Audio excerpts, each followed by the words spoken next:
हमर किरणा में वर्मा परिवार में हम सब नामकरण सुबौसर में भगवान के कथा के पावन आनंद लेथन और सब जन मिल के गावत है का हर गांव मोहल्ला गली में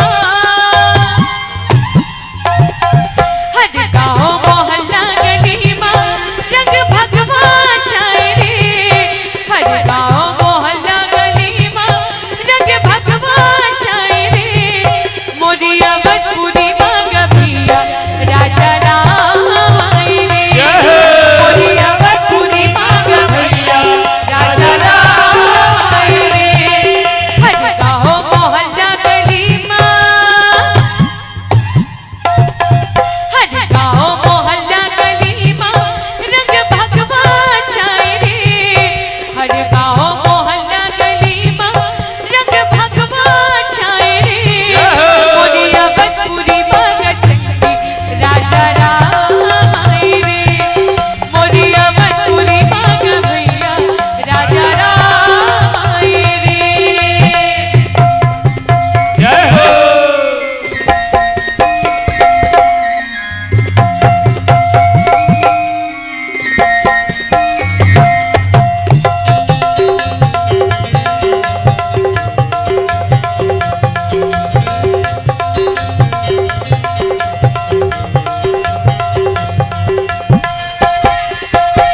जय हो।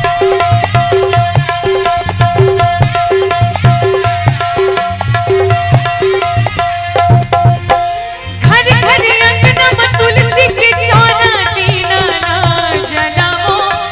राम नाम की पी की प्याला भगवान लहराओ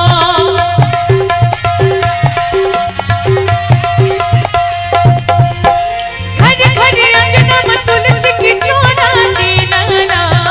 जलाओ जय हो। राम नाम की पी की प्याला भगवान लहराओ बड़ी दिन की रही सगोरा बड़ी दिन की रही सगोरा वो दिन आया रे बड़ी दिन की रही सगोरा वो दिन आया रे मोरिया बटपुरी बागभिया राजा राम आए रे मोरिया बटपुरी बागभिया राजा राम आए रे राजा राम राजा राम राजा राम आए रे